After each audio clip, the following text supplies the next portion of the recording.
if I knew that all this training I was doing, everything I'm doing, if I knew that it was going to shorten my life by a year, I would still do it purely for the improvement in quality of life between now and the end of my life. The fact that it's not shortening my life by a year, the fact that it's probably adding 5 to 7 years to my life and improving the quality of my life means day in and day out, I just think it's about the most important thing that I can do vis-a-vis my physical health. Hey everyone, welcome to the Drive Podcast. I'm your host, Peter Attia. Never done a live event, never done a live AMA. Everything has been recorded. So how you feel? Ready. You feel like there's more pressure on this because you can't screw up. Everything you say is officially written in stone. Yeah. That's good. That's good. So we'll see how it goes. So what we're doing today, depending on where you're at, is kind of an AMA that's all focused on one thing, which is the Centenarian Decathlon. And so what we did is, for everyone who pre-ordered, they could sign up for the event. They submitted a bunch of questions. We went through, there was thousands of questions. So right off the bat, we'll apologize to anybody who we can't answer the question, but we tried to group them together, kind of organize them a bit, really to try and get through as much as we can. So if anyone has heard our AMAs before, they'll probably know sometimes we can go into a little bit of detail, and sometimes one question can take a while. But the goal for this one is more of that rapid fire. Let's see how many we can get out. And I think it should be good. So anything you want to add or say before we get rolling? No, but feel free to interrupt me if I'm being too long-winded. All right. We'll just point at the watch and say we got to speed it up. So I think what would be helpful is, because we did get a lot of questions around, hey, what's the best thing you can do for longevity? Like, if there's only one thing, you have 5 tactics in the toolkit, but if there's one thing people should focus on, what would that be? And maybe it'd be worth just kind of giving a little piece on that, just as we set the stage on why we decided to focus on the Centenarian Decathlon and kind of why you think that's so important for people's longevity journey. Yeah, look, it's an impossible question to answer, because if you got a person who's sleeping 4 hours a night, if you don't fix that, nothing else will matter. If you have a person who's, malnourished, you sort of have to address these issues. But generally speaking, if everything in your life is a 6 or 7 out of 10, taking your exercise to a 10 out of 10 is going to have a greater impact on both the length and quality of your life than any of the other domains that I can think of, perhaps with the exception of emotional health. That's one that can be, such a binary thing that, if you take a person who, for example, like me, where, that house is not in order, until that's addressed, all the exercise in the world wouldn't fix that either. So it's a tough question. I get asked that question all the time. I wish I had a slick answer for it, but that's really the best I can say. Yeah. If anyone's read the book and has a really quick 30-second answer they want to email to us that Peter can steal, feel free to do that, because we'll take it. So I think it'd be helpful, maybe let's just quickly define Centenarian Decathlon, marginal decade. 2 terms that we use quite a bit. Obviously, people will have read the book, but I think it's still good to just get a quick definition of that, because it will set this tone for everything we're going to cover. Yeah, marginal decade is the last decade of your life. So everyone will have a marginal decade. Most people certainly don't know the day they enter it. Sometimes when you're in it. Especially if you're nearing the end of it, a person probably has a sense of that appreciation. But it is an important model, because I think that the marginal decade for most people is really a period of poor life quality. Physical health has usually declined significantly. Cognitive health potentially has declined as well. And as I sort of observed many people in their marginal decades, including, people I've been close to, I noticed that there can be a great sense of withdrawal because of these things, right? You're not participating in life. So the idea here is quite simple, right? Which is, if you plan to have a remarkable marginal decade, by definition, it means that all the decades that came before it also had to be pretty remarkable. And the analogy I use in the book is that of an archer, probably because that's what I am. But if you really want to be proficient at 50 yards with a bow and arrow, practice at 100, and you'll be amazed at how simple 50 becomes, and 60 and 70 and 80. It's a very nonlinear relationship in terms of accuracy with a bow and arrow. The Centenarian Decathlon becomes the scaffolding upon which I actually think of this. So this, again, came from an idea or an observation, I suppose, I had in my own life, which was from age 13 to about 42, I was constantly involved in something very specific that I was training for. So I never exercised. I trained, right? I trained for boxing. I trained for cycling. I trained for swimming. I had competitions. I had meets. And everything I did vis-a-vis exercise was in service of a goal. And that made it very easy. There was real specificity to what I did. And then when I sort of hung up my bike, I realized, oh my God, like I don't know what I'm doing. I mean, I'm still exercising, but it didn't feel like it had a purpose. And I sort of realized that's actually how most people exercise. And when compared to the alternative, which is not exercising, that's okay. But I realized as I thought more about this marginal decade, I needed to be very specific in my training to make sure I didn't arrive there and sort of leave it to chance. Would I be strong enough, healthy enough, have enough balance, all of those things. And so what I realized is I had to, to borrow the phrase from Annie Duke, I had to backcast from that marginal decade around a set of very specific events. And that set of events, we would call the Centenarian Decathlon. And everybody's going to pick different events. These can be activities of daily living. These could be very specific, recreational activities. I think it's a good idea to have both in there. And the more specifically you train for those, the more directed your training is.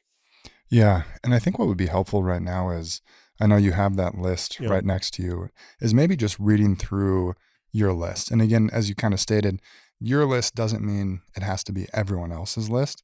But a lot of times I think when there's newer concepts or people are trying to figure out how this works, it's helpful to hear like an example. So do you kind of want to just burn through your list and let people know how you're thinking about this in your life? Yeah. And I will say this, it's organized in a way that's a bit confusing because in my mind, I'm constantly thinking, okay, mobility and strength matter, aerobic capacity matters. So sort of aerobic efficiency matters, peak aerobic performance matters. So I'm in the back of my mind thinking I have to make sure I can do all of those things well. And then some of my Centenarian Decathlon Olympics are like exercises or metrics or feats, and others are activities. So I'll try to add a bit of color here, right? And real quick, you kind of mentioned your 4 pillars of exercise, but people also know them by different things, which is zone 2 maybe, or VO2 max. So do you just kind of want to explain that a so little when bit? I talk about aerobic efficiency, that's zone 2. When I talk about peak aerobic output, that's VO2 max. Strength, stability, in with stability is mobility, balance, things like that. Okay, so in no particular order, pick up a 30-pound child from a squatted position or from a crib. Those are 2 very difficult positions. So that requires strength, stability, mobility. Get up off the floor with 1 point of support. That's stability and strength. Place a 30-pound suitcase overhead, strength, also mobility. Dead hang for 30 seconds, strength and stability. Farmer walk for 1 minute with 25% of body weight in each hand. So again, it's something that today I could do for a day. That's really pushing the bounds of what I would want to be able to do in my 80s, for example. Strength and anaerobic. Pull or push a weighted sled 100 feet with, and I've put in here kind of a metric of resistance. Again, what is that really all about? This is kind of one of those things. If you're in a dangerous situation, a spouse has fallen, you have to pull somebody out of the way or something like that. Walk up and down stairs with feet pointed perfectly forward. So if your feet are pointed perfectly forward as you're walking up and down flights of stairs, it means you still have the ankle mobility to do that. So you can get an angle between your foot and your tibia, your shin, into an acute angle as opposed to having to turn your feet outward.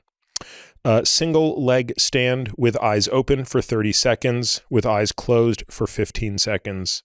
Single leg get up without support. So like getting up off a seat, for example. Hex bar deadlift my body weight for 5 reps. Again, pretty aggressive, not now. A dumbbell lunge in perfect form with 15% of my body weight in each hand for 10 reps. Cover 3 miles in 1 hour by foot.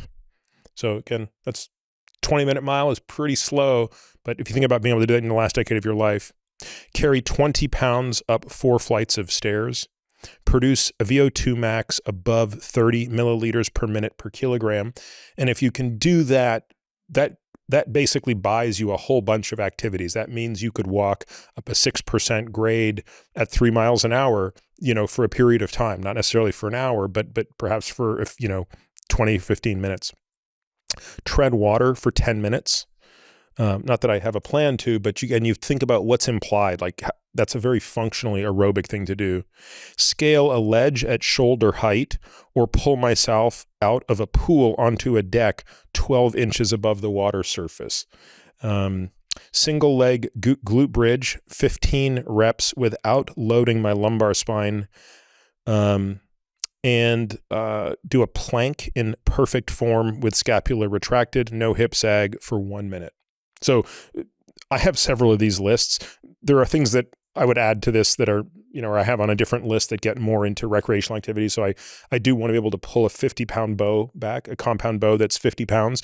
And a compound bow, of course, lets off as you get further, but you still have to be able to pull 50 pounds at the outset. So, yeah, and I think it's helpful for people because if you think about the list you made, very specific things, but you kind of hinted at there's a reason behind everything, right? Like the dumbbell, being able to lift it is grandkids, great grandkids, you want to be able to play with them.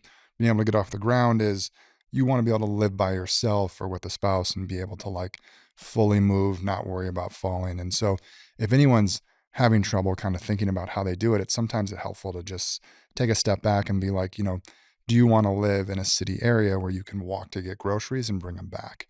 And then you can get specific from there too. So, for anyone who's kind of thinking, okay, what specifically should they think about for that?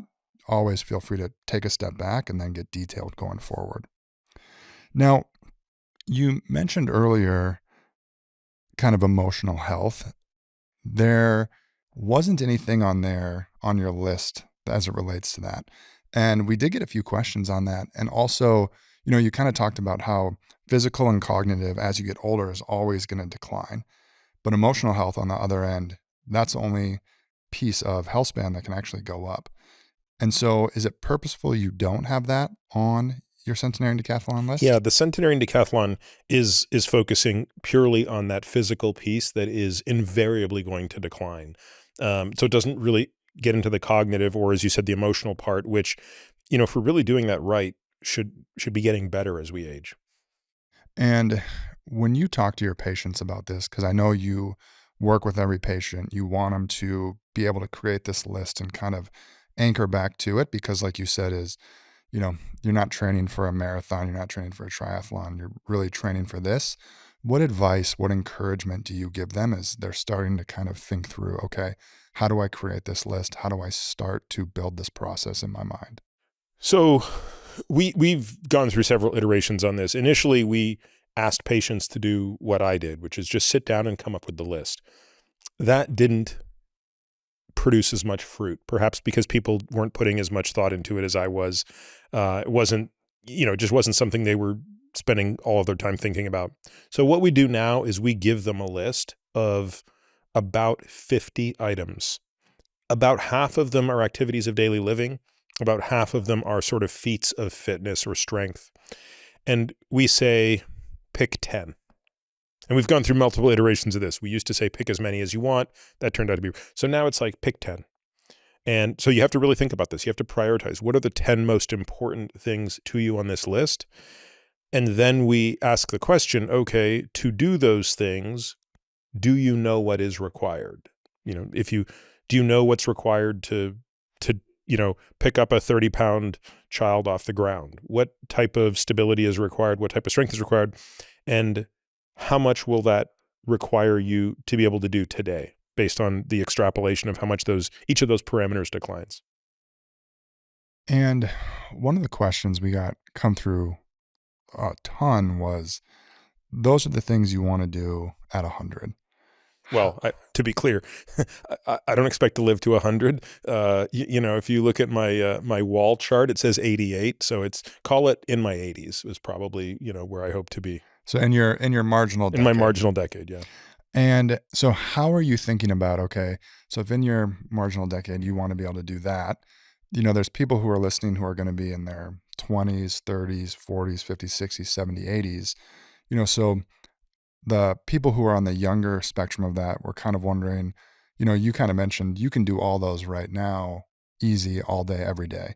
So how do you think about how much you should be able to do in your 30s or 40s or 50s? Kind of how do you talk to patients about how they kind of like backcast and figure out, okay, my goal at 40 should be X to be Y at 80?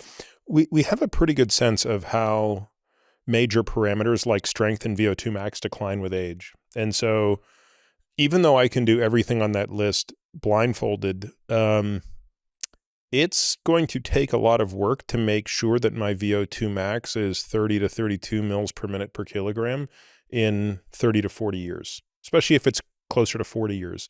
And truthfully, like right now, my VO2 max is not what I'd like it to be. It's probably in the mid 50s, which is, again, fine for somebody my age, but I really would like a bigger margin of error and maybe want it to be mid to high 50s as opposed to low to mid 50s.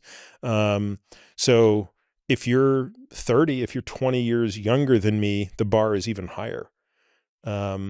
So yeah, paradoxically, the youngest people aren't necessarily in the best shape here on a relative basis. They might be in absolute terms, but they have longer to maintain that, and therefore they have to be starting from a higher place. And you mentioned VO2 max there. Do you maybe want to talk about a few metrics or, tests people could do so they can understand where they're at currently from a cardio perspective and, let's say, a strength perspective? Well, I think VO2 max is, I don't know that it's necessarily the single best metric of cardiorespiratory fitness, but it's certainly the one that's been studied the most. And it's obviously the one that, for which we have the most data. It's also one that you can go out and get done on your own. It's a $100 test, maybe $150, test you can go and find in most cities, they would be able to do this for you.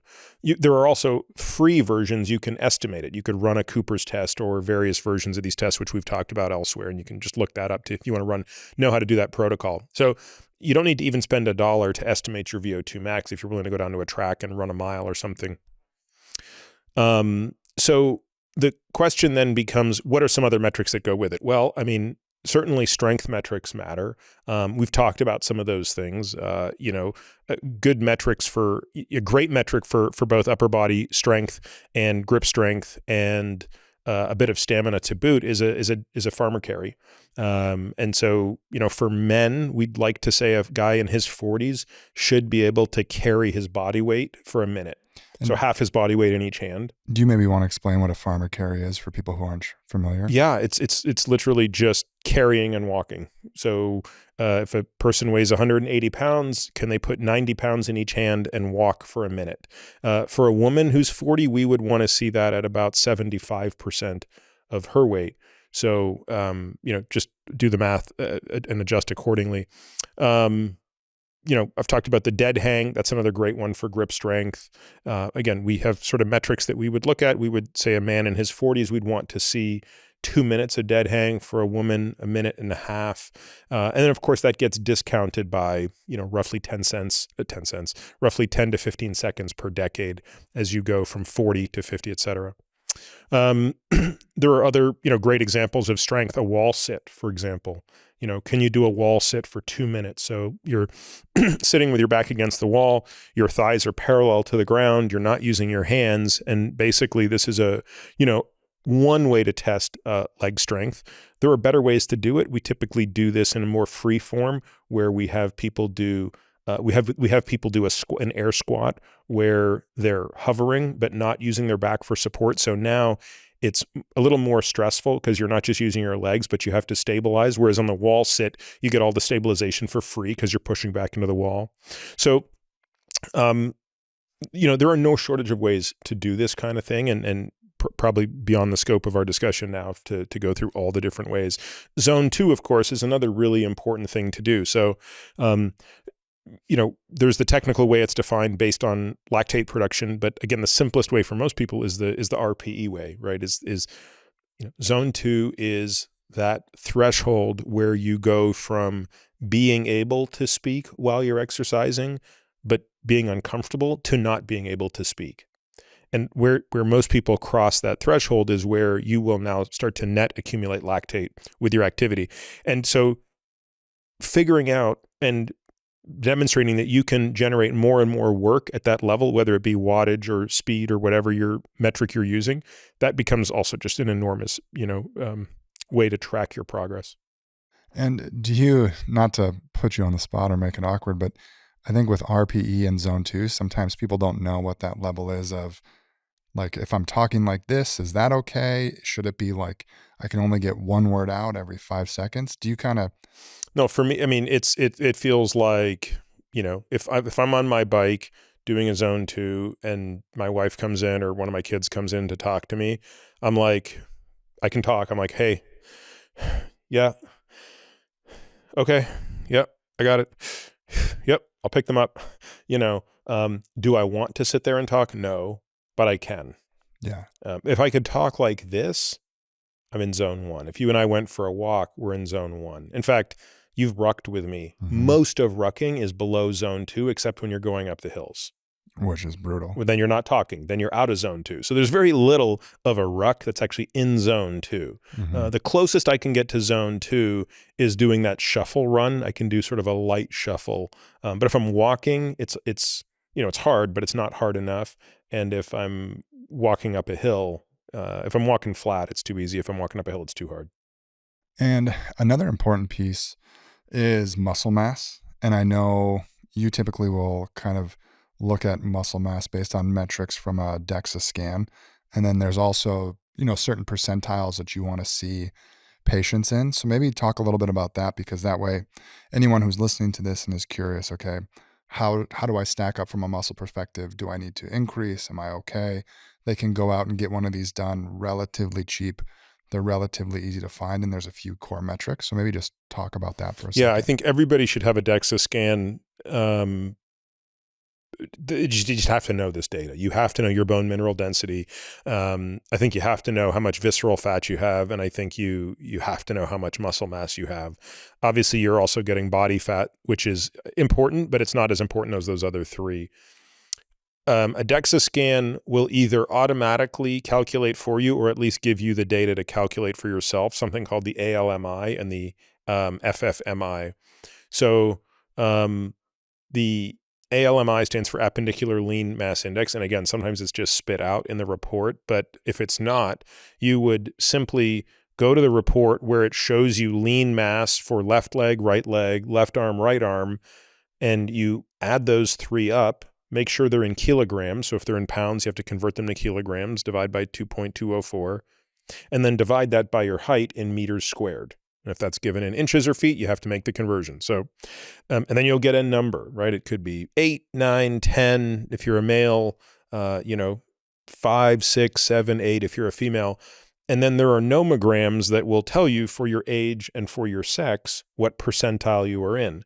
And we want all of our patients to be at or above the 75th percentile for ALMI. And again, it's associative data, but it's very strong associative data, which is, look, muscle mass is a great integrator of exercise and strength. So, hemoglobin A1C is a metric that is effectively an integral function for glucose. So you get this number, 6.5, and it tells you directionally over the last 3 months, your average blood glucose has been 140 milligrams per deciliter. So the hemoglobin A1C integrated the area under the curve and spit out that number. And similarly, that's effectively what VO2 max muscle mass and strength are doing. They are integrators of the work that it takes to have a high VO2 max, to have high muscle mass, to have high strength. And the work that goes into that is the secret sauce. In other words, it's not so much the muscle mass, I think, that is the most important thing. It's what you had to do to get said muscle mass and what that muscle mass will then do vis-a-vis metabolic function. And of course, the implication with respect to the functional side of things. So muscle mass and strength are not equivalent. And when put head to head, strength beats muscle mass as a predictor of lifespan. But all of these things are important metrics to be tracking. So I think then the rest of the conversation will kind of focus on the actual training piece of it, right? So that was the bulk of questions that we received, which is how much should I be training?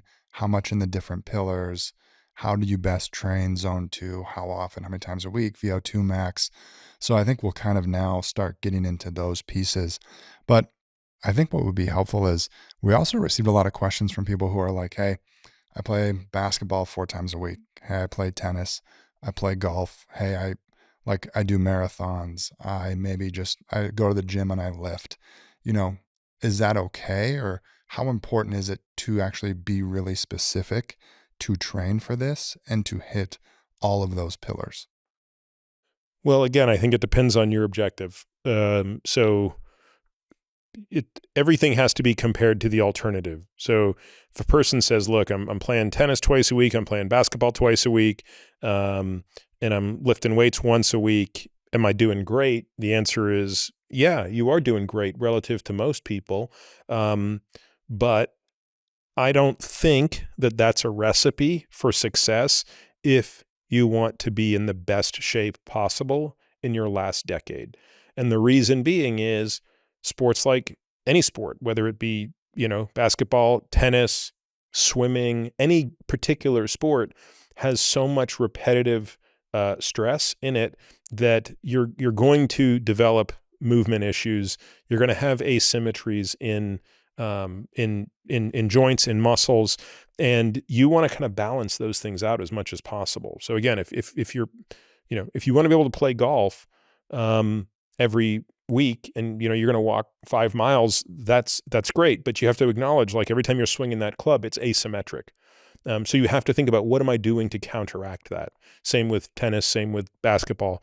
And so it just depends on how much time a person is willing to put into this. I don't want to suggest that everybody needs to do this, because I acknowledge it's really difficult. If it wasn't difficult, everybody would be doing it already. By definition, this is really a complicated idea. And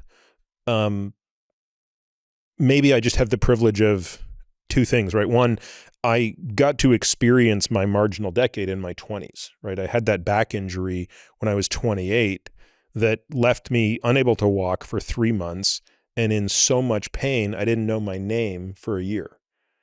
And, during that period of time, like, I would have given my life to have had everything back. So when I got it back, it's seared into my brain what it feels like to be so immobile, so debilitated, and in so much pain. And I think that's just the greatest gift I ever received, was to have that time machine to basically go and experience the last decade of my life and then get zapped back to being 28 with a totally different mindset of, yeah, I never want that to happen again. And at least I'll do everything in my power to make sure it doesn't. So, long answer to a short question, but the reality of it is, you really do need to be training very specifically. And that means, a lot of really silly looking, unsexy things that I do every day. Sometimes as little as 10 minutes a day, sometimes as much as an hour a day, just on the stability stuff, just on the movement piece, but I wouldn't trade it for anything, because the way my body feels, I'm thanked for it. So now let's talk about, so if someone's listening, they're like, okay, I want to train for this and I'm willing to put in the work to the 4 pillars. So the strength, stability, zone 2, VO2 max, just to keep it simple. What's the minimum effective dose where it's, okay, how much per week does someone need to commit to be able to hit those 4 things? And then we can get into each of them in a little more detail, but just, from a minimum effective dose if they have kids, busy job, families, don't have a ton of time? What should they strive to set out for? Well, it depends where you're starting, right? So the minimum effective dose, if you're doing nothing, is not that much. You're going to get huge benefits when you go from nothing to probably 3 hours a week. That would be an enormous improvement. So maybe that's, I don't know if that's the right way to think about it. Well, let's just start there. So let's say someone starts at nothing. So you're saying, okay, start at 3 hours a week. How are you breaking that out? Well, if you only had 3 hours a week to commit to this, I think you'd have to put probably an hour of that into steady state aerobic training, zone 2. Mm-hmm. I think you'd have to put an hour of that into strength training. I think you'd probably want to put 20 minutes of that or 30 minutes of that across 1 or 2 sessions into high intensity aerobic training. So not HIIT intervals, by the way, but, sort of the longer intervals that are VO2 max appropriate. And then the remainder of that time, call it another, 30 or 40 minutes spread out at 10 minutes a day into some of the stability training. And again, I think it's important to understand you're better off if you say, look, I'm only willing to devote 60 minutes a week to this stability stuff, which seems so boring. Should I just blast it out in one 1-hour session? The answer is no. You're better off doing 10 minutes a day, 6 days a week. There's really something to the neurologic pattern that comes from practicing your IAP, practicing your breathing, your scapular cars, your cat-cow exercises. Doing that for 10 minutes every day is better off than just trying to do it all in one shot. So anyway, that's probably how I would structure a 3-hour program. And on the stability side, you kind of mentioned a few exercises there. And actually, what you and Beth did is we recorded those videos of you in the gym. And so those are available, peterattiamd.com/outlive/videos. And so anyone who wants to learn more about, okay, what are those stability exercises that I could do 10 minutes a day? Real short, real simple videos. You can go check them out. So we won't spend time double clicking on those because, as you've stated before, you really have to see it to understand it as opposed to just hearing about it. And so let's say then someone, is like, okay, I'll start with 3 hours a week. How often do you ratchet that up? Does that get increased every week? Does it get increased every month? Is it when certain milestones are hit? Well, it depends what the limiting factor is. So usually when a person starts at 3 hours per week, it's because that's the only time they're willing to put into it. Now, conversely, if a person's never lifted a finger and they say, oh my God, like I'm willing to do whatever it takes, and they only start at 3 hours a week because you don't want to injure them, then you're in that situation where how much can you ratchet it up? And I'd probably ratchet a person up every 6 weeks in a scenario like that. But I think the far more typical scenario is, okay, I'm willing to do 3 hours. I do 3 hours a week. Usually a person sort of starts to habituate to that stress. And one of the important principles of training is a principle that most people have heard of called progressive overload. So in one way or another, the training, the load, the ask needs to get more complicated, needs to get more difficult. So if you're talking about strength training, that could mean heavier weight. That could mean more reps, more sets, less rest between, other things that make it more complicated, such as using BFR. So we're always looking for ways to make this more demanding. And for example, at my stage now, I'm not adding time anymore. Like I am at the limits of how much I'm willing to spend on this. My kids are young. Every minute I'm doing that, I'm not spending time with them, or I'm not, working, or, I'm just falling behind in some other area of my life. So, I'm already spending about as much time as I'm willing to spend in the gym. And it's, probably on the strength side, 6 hours a week. So I have to find other ways to add that demand.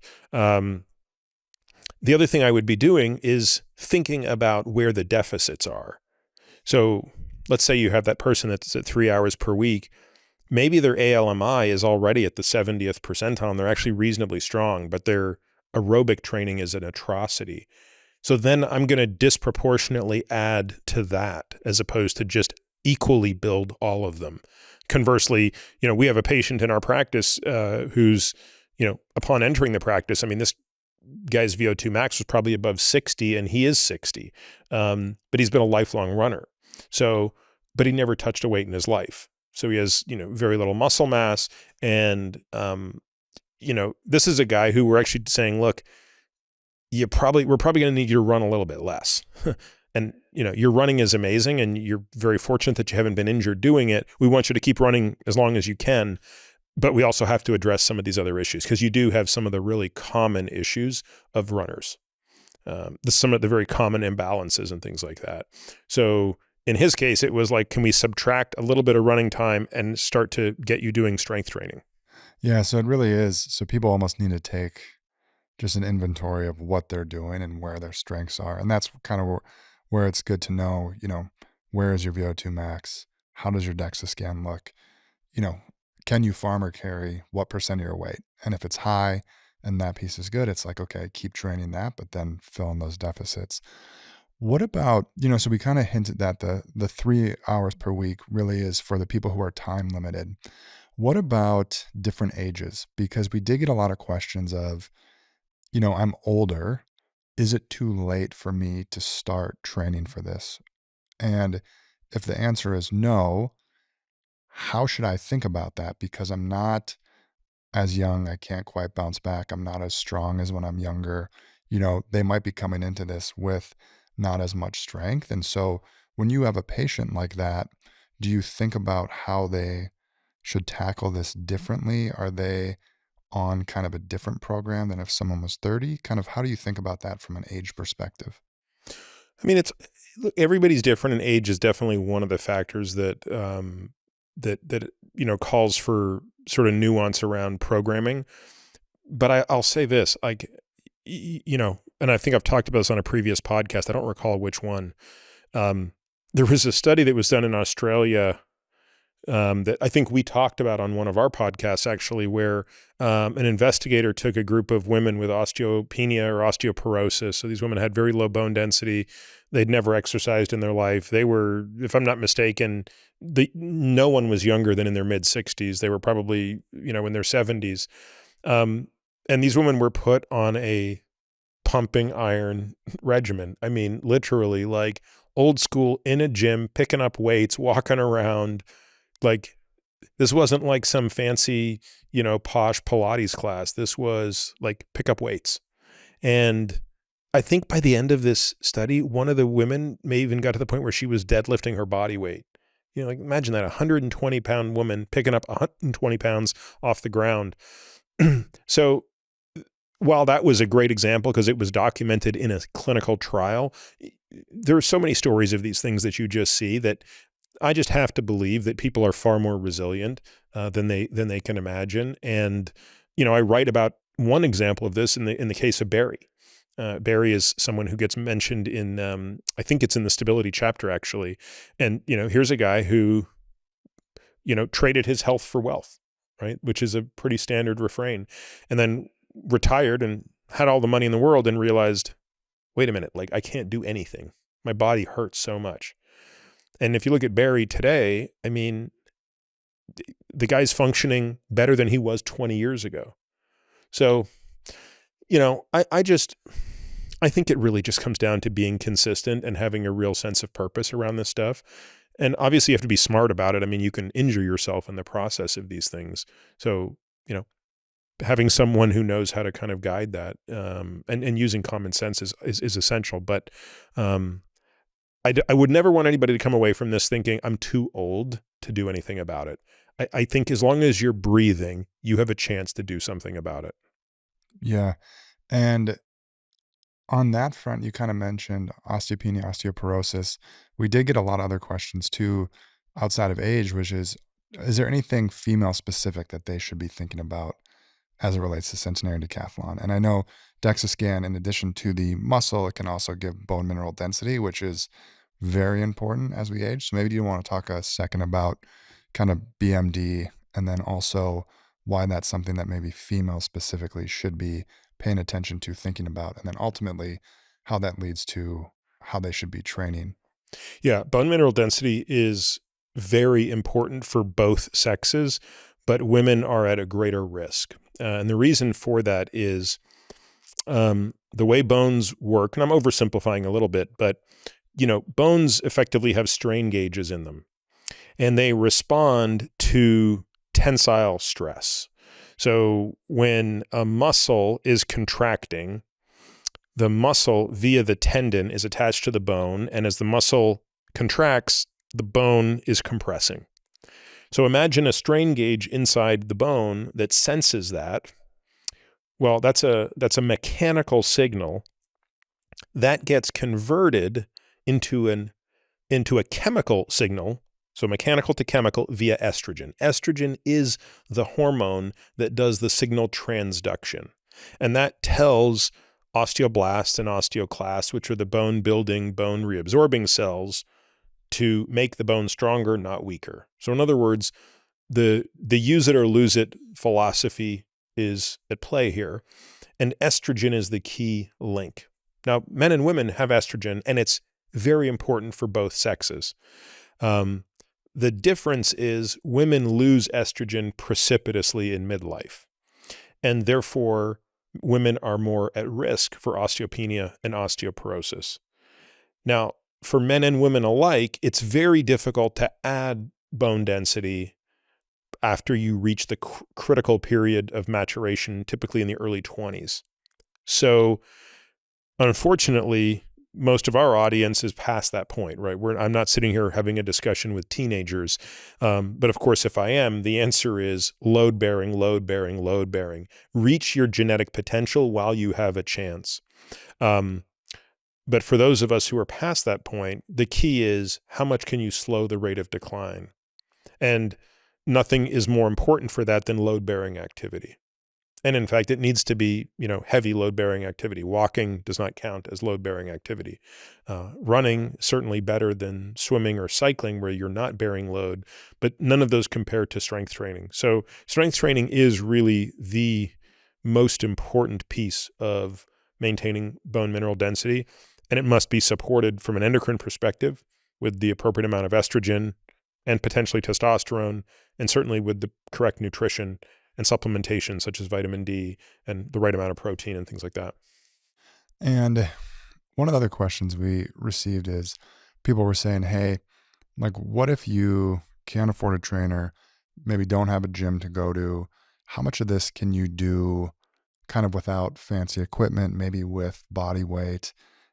How do you think about that in terms of as people are wanting to train for this? You can definitely do quite a bit of stuff with body weight, but I would also encourage people to say, like, if I don't have a lot of room, can I at least get some dumbbells and kettlebells? And they do make these dumbbells. They're not cheap, but they're efficient, and they're cheaper than buying all the sets where, as one dumbbell has multiple links in it. So it could be, 70 pounds, 60 pounds, 50 pounds, et cetera, depending on where you click it. So I feel like if you're going to think about, okay, what's the most efficient way to do this? I would say you do want to splurge on a few pieces of equipment, and certainly heavy enough dumbbells that you can get into carrying would be important. I think resistance bands are also really important. I've had a couple periods in my life where I haven't had access to a gym for, 3 or 4 weeks.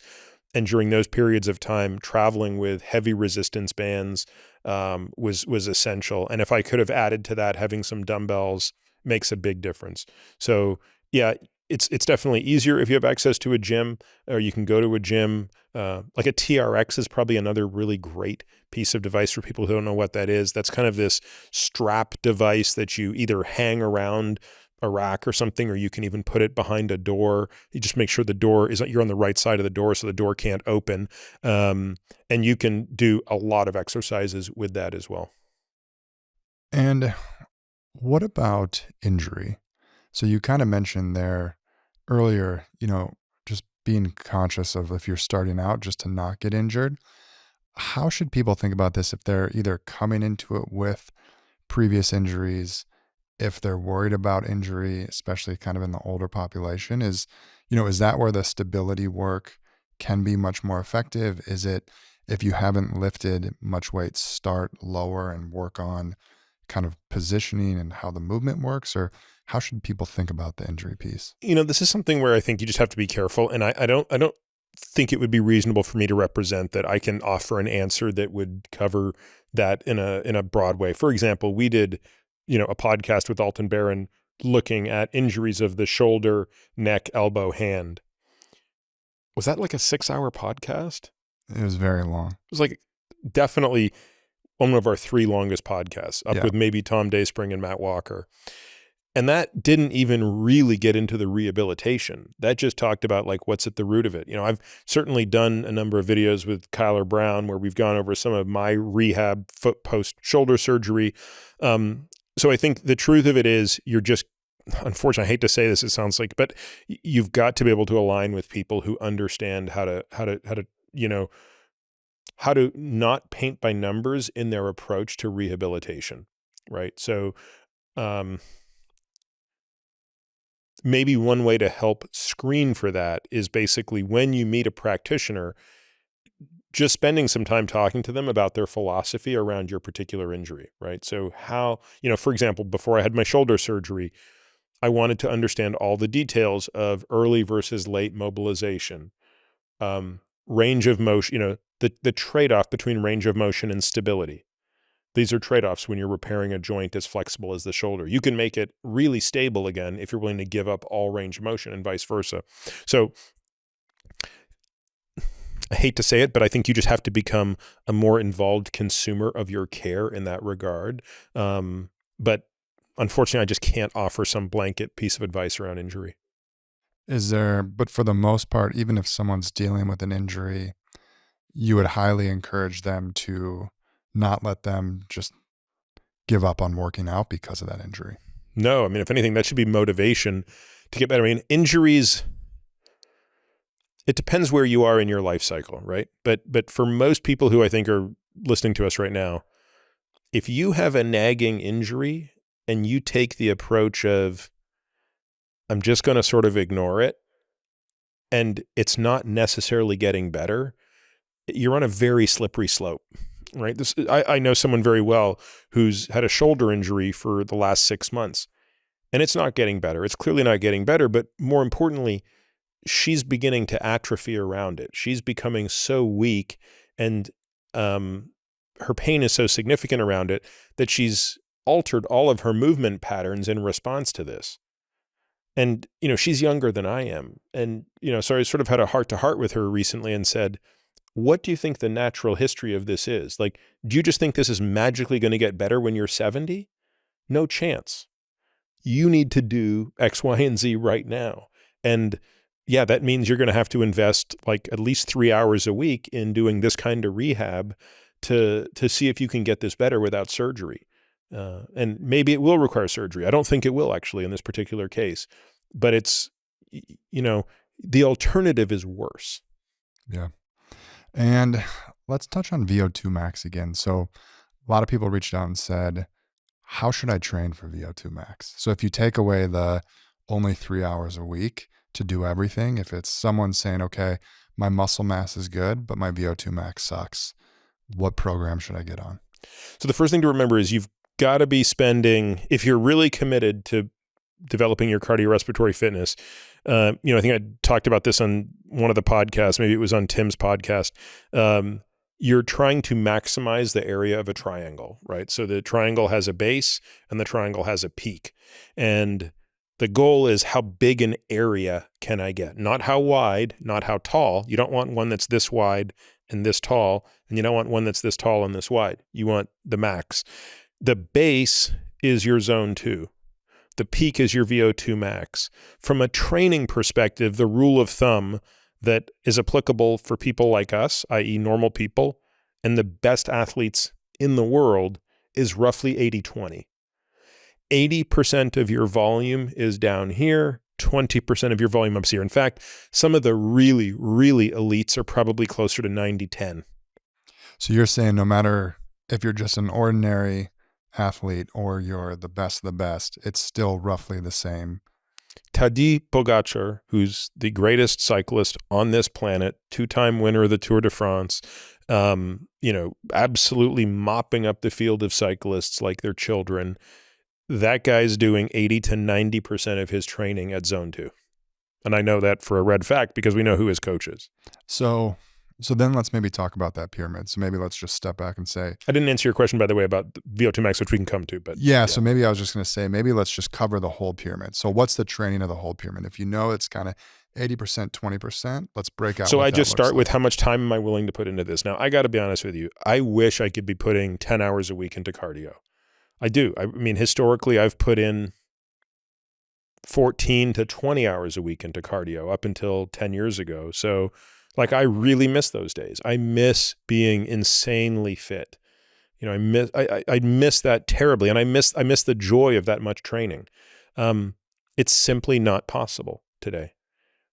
For all of the obligations that I have, and I've done the math 10 ways to Sunday. I'd have to give up something I'm not willing to give up. I had to give up archery or give up driving or give up my kids or something like that. I'm not willing to give any of these things up. So I basically start with what's the most amount of time I can put into dedicated cardio. And for me, it's like 4 to 5 hours a week, not including rucking. I sort of keep that in its own bucket.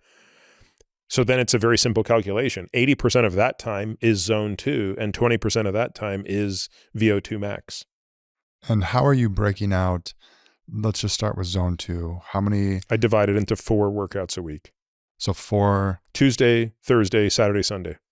And do you always recommend doing it over? Like, let's say you could do 4 hours in one day. Is there the same benefit of doing all your zone 2 in one day versus spreading it out? No, I think, I've talked about this with Inigo. His view is if you can get at least 30 to 45 minutes, you should spread them out.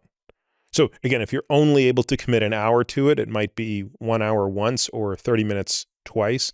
But I'm sort of doing 45 minutes to 60 minutes each time is what I do. And are you doing zone 2 VO2 max on the same day? One of those days. So Tuesday, Thursday is just zone 2. And then 2 long sessions of stability training. So it's like, call it an hour of zone 2, an hour of stability. Actually, why don't I just walk you through the whole week? Yeah. That'll be easier. So Monday is just strength training. So that's about 90 minutes to 2 hours when you include the stability training that I do as well. So movement prep, stability training, strength training, and that's all lower body. That's Monday. Tuesday is zone 2, followed by dedicated hour of stability. Wednesday is upper body strength and stability. Again, 90 minutes to 2 hours. Thursday is a repeat of Tuesday. Friday is a repeat of Monday. Saturday is zone 2 in the morning, upper body strength, repeat of Wednesday in the afternoon. Sunday is zone 2 followed by VO2 max. And will you ever do VO2 max before you do zone 2? I generally don't, just because I like to have a lot of reps before I go for broke. So even when I was like a cyclist and doing 2 zone VO2 max workouts a week, they were always preceded by a long, the metric we would use on a bike was kilojoules. So it was how many kilojoules of work would you do before you would do the super hard sets? And it had to be at least 1,000 kilojoules, which translates to at least 1,000 calories of work. And for zone 2, I know you said you kind of like to break it up. Is if someone is like, hey, I can do 4 days a week of zone 2, but I can only do 15 minutes a day. Would you say? Then I'd compress it. I would say do 2 30s. So in your zone 2 sessions, you like to do at least 30? At a minimum, yeah. And now when you're in those zone 2s, are you, like when you hit the bike and the clock starts? No, I take 10 minutes. I do all mine on a bike, sometimes on a treadmill. But what I do is there's a little, the computer is programming to the Wahoo Kicker, which is the device I'm sitting on. So it's taking 10 minutes to ramp me up.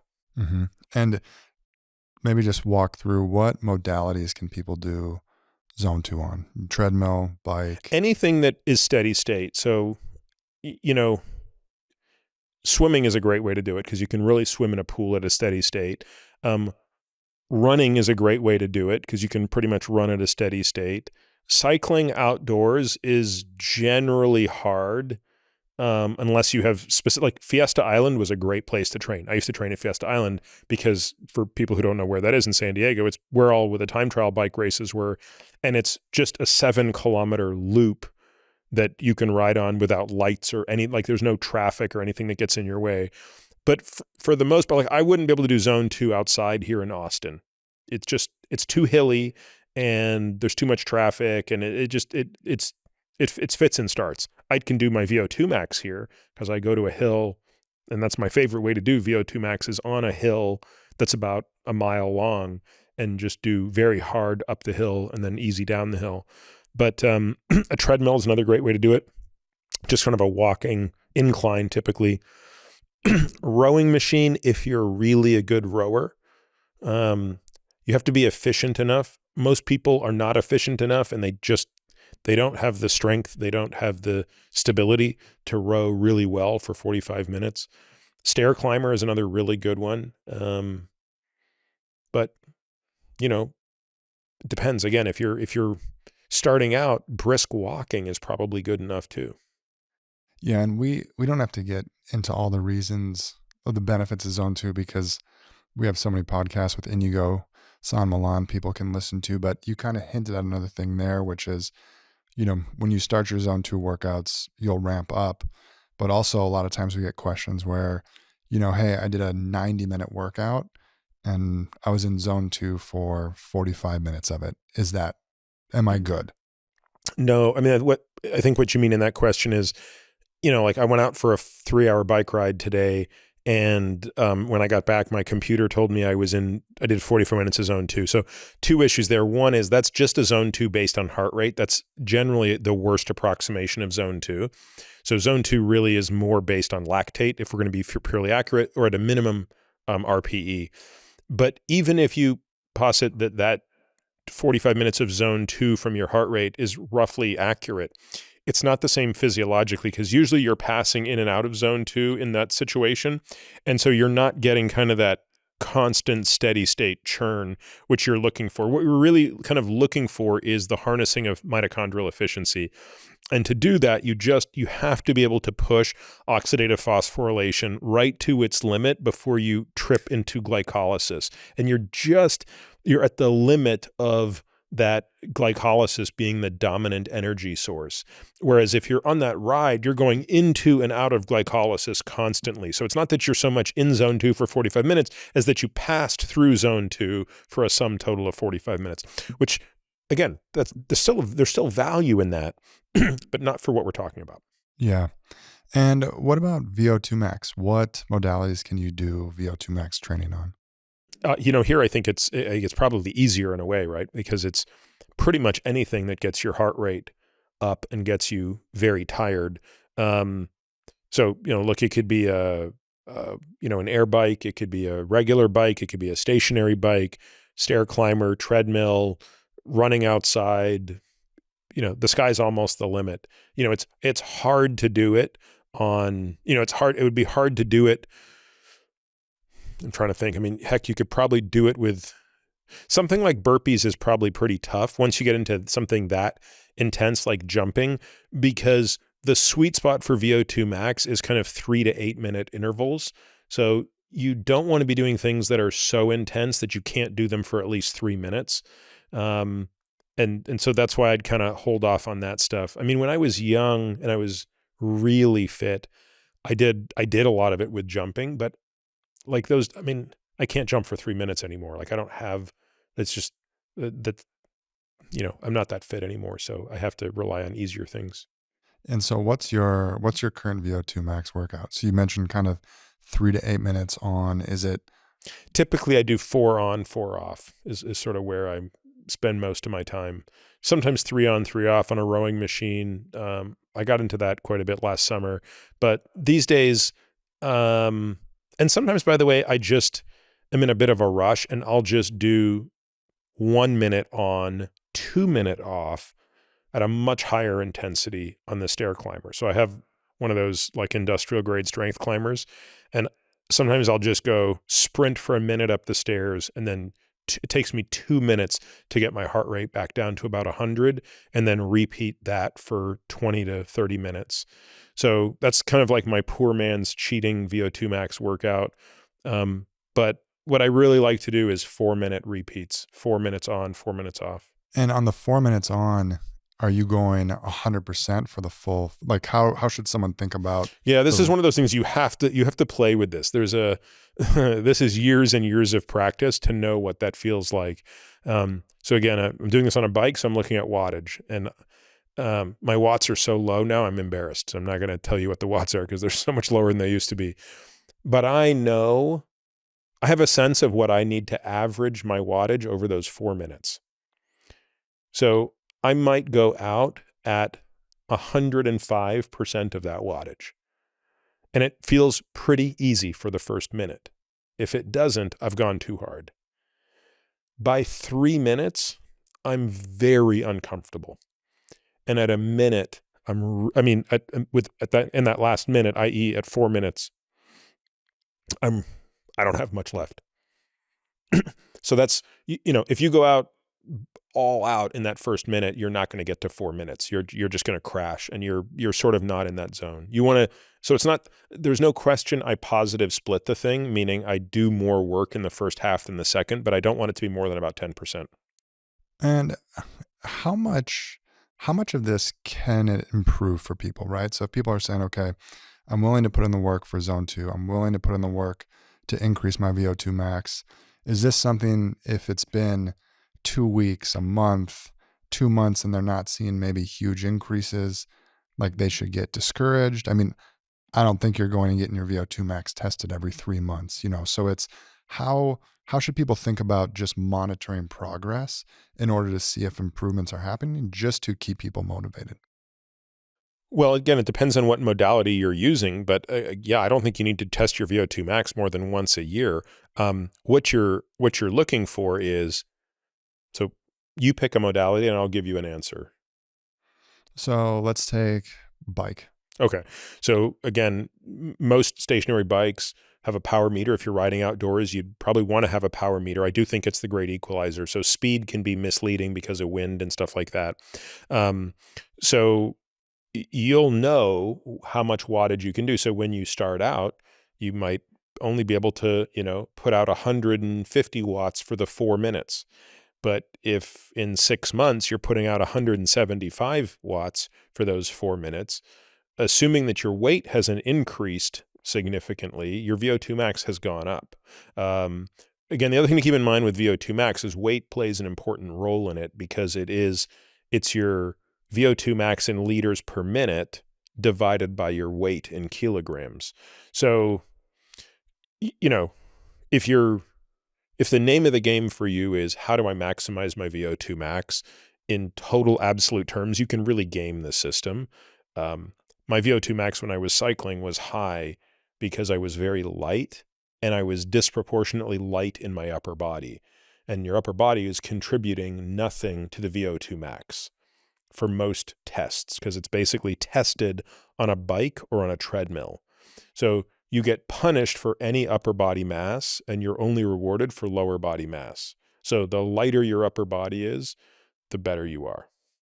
But it can also be good motivation to people who, let's say on the, kind of 2x2 nutrition framework, if you maybe are overnourished and you do lose weight while you're starting to get the cardio, you can see a good jump in your VO2 max if you're losing excess weight. Yeah, it just comes down to how long you're willing to put into this. The literature on this suggests you can only improve your VO2 max by 50%, but the literature is typically looking at 8-week studies. So what we're interested in is a lifetime of training. And in a lifetime of training, you can increase your VO2 max by 50%. So there is a strong genetic component to it. When you see these people who have freakishly high VO2 maxes in the 80s, there's unquestionably a strong genetic component to that.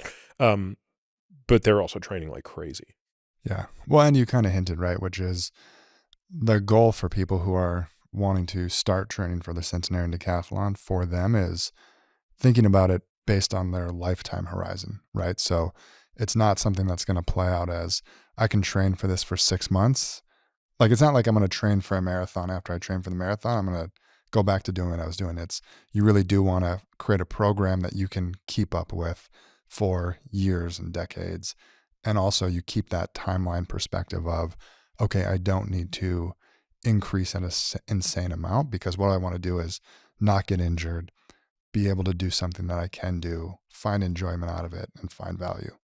Yeah.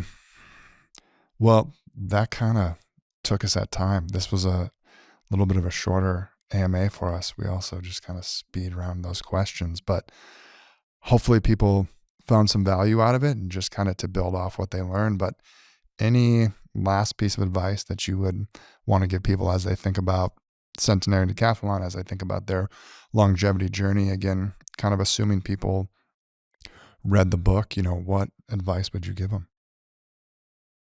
It's a good question. But this is where the live podcast hurts you. I can't hit pause and think for a moment and make myself sound smart. Let me think. Advice maybe not, but certainly incentive would be the following. We talk so much about the benefits of exercise in terms of how much it reduces the risk of chronic disease, how much it reduces all-cause mortality. You've probably heard me say this before, but it's worth repeating. If I knew that all this training I was doing, everything I'm doing, if I knew that it was going to shorten my life by a year, I would still do it purely for the improvement in quality of life between now and the end of my life. The fact that it's not shortening my life by a year, the fact that it's probably adding 5 to 7 years to my life and improving the quality of my life means day in and day out, I just think it's about the most important thing that I can do vis-a-vis my physical health. There's other elements of health that we didn't get to. So I think that would be sort of my parting thought. And of course, my parting comment would be a thanks to everyone who's listening to this, because by definition, if you're listening to this, you were an early purchaser of Outlive. So I really want to thank you for that. It means a lot to me. I think I mentioned this once before on our podcast, but it's probably worth repeating. I never thought that a book would mean as much as it has in terms of how personal it feels and how attached to the thing that I feel as it's out there. And there's no other piece of content I've ever created, such as there's no blog post I ever felt this attached to, or newsletter, or, podcast, anything. There's just nothing. And this feels oddly personal. And therefore, whenever I go somewhere and I run into someone and they send me a message about it and they say, hey, I got your book, I read it, I really liked it. It means a lot to me. It means more to me than I thought I would. And so I'm sorry that I can't be thanking each and every one of you in person for purchasing the book as early as you did, but hopefully this is the next best thing. And so thank you very much. And I should say too, the one thing I forgot to mention earlier is for anyone who has a physical copy of the book, if you haven't popped the jacket cover off yet and seen the actual cover, there is something on the actual cover too itself that was a special design. And again, shout out to no one's mentioned that yet. Not a lot. We gotten a few, but again, Rodrigo Corral and that whole crew, just awesome. Not only on the jacket cover, but the physical. Yeah, what's that called? The board? What do they call the hard cover of the thing? There's a name for that, and I forgot. I just call it the book. The book, yeah. Yeah, it's a different question, but it's a little Easter egg out there for people. But Awesome. All right, Peter. Thank you very much. Thank you very much. Thank you for listening to this week's episode of The Drive. If you're interested in diving deeper into any topics we discuss, we've created a membership program that allows us to bring you more in-depth, exclusive content without relying on paid ads. It's our goal to ensure members get back much more than the price of the subscription. Now, to that end, membership benefits include a bunch of things. 1, totally kick-ass comprehensive podcast show notes that detail every topic, paper, person, thing we discuss on each episode. The word on the street is nobody's show notes rival these. Monthly AMA episodes or Ask Me Anything episodes, hearing these episodes completely. Access to our private podcast feed that allows you to hear everything without having to listen to spiels like this. The Qualies, which are a super short podcast that we release every Tuesday through Friday, highlighting the best questions, topics, and tactics discussed on previous episodes of The Drive. This is a great way to catch up on previous episodes without having to go back and necessarily listen to everyone. Steep discounts on products that I believe in, but for which I'm not getting paid to endorse. And a whole bunch of other benefits that we continue to trickle in as time goes on. If you want to learn more and access these member-only benefits, you can head over to peterattiamd.com/subscribe. You can find me on Twitter, Instagram, and Facebook, all with the ID Peter Attia MD. You can also leave us a review on Apple Podcasts or whatever podcast player you listen on. This podcast is for general informational purposes only and does not constitute the practice of medicine, nursing, or other professional healthcare services, including the giving of medical advice. No doctor-patient relationship is formed. The use of this information and the materials linked to this podcast is at the user's own risk. The content on this podcast is not intended to be a substitute for professional medical advice, diagnosis, or treatment. Users should not disregard or delay in obtaining medical advice from any medical condition they have, and they should seek the assistance of their healthcare professionals for any such conditions. Finally, I take conflicts of interest very seriously. For all of my disclosures and the companies I invest in or advise, please visit peterattiamd.com/about, where I keep an up-to-date and active list of such companies.